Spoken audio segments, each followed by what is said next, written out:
You'd have to be living under a rock to not notice the little step to the right that the entire world has taken. Yeah, a huge step to the right. Huge step to the right. And in places like Europe, that I feel like should definitely know better. Apparently for decades there has been an agreement in Europe among all the political parties to keep out hard right factions. Known in France as a cordon sanitaire or firewall. This is completely dissolved in Europe now. We have 6 hard right countries: Italy, Finland, Slovakia, Hungary, Croatia, and the Czech Republic are all now hard right European nations.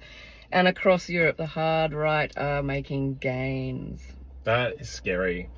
And so the hard right means that they, one of the things is that they're intolerant, right? Yep, absolutely.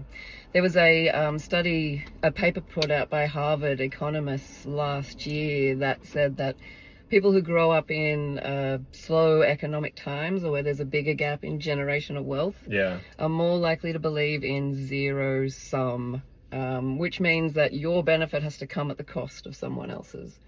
Yeah. Which kind of explains why these hard right people are anti-immigration, anti-refugee, because they feel like that will have to come from them somehow.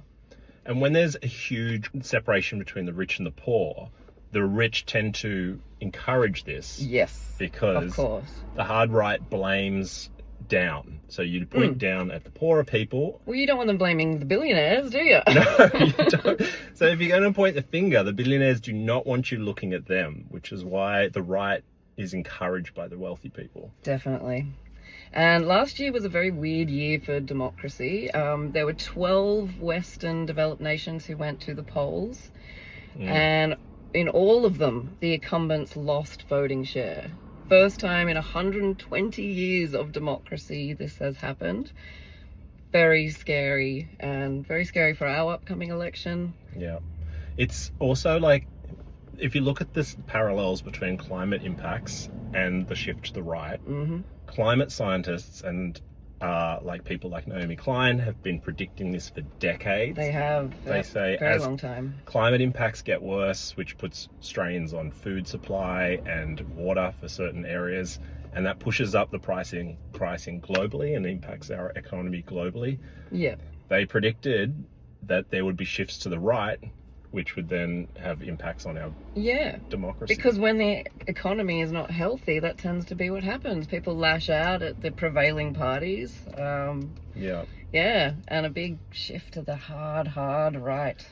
If you are tempted by the right, okay, there is nothing manly or masculine about attacking people that are weaker than you. And it is young men overwhelmingly that have made this shift. Even in America, women went towards Trump. In England, went towards the Greens. So it is affecting women, but overwhelmingly young men are headed this way. Yeah, it's not good. Be tough and stick up for people who need it more. Yeah. So the global trend is to the right.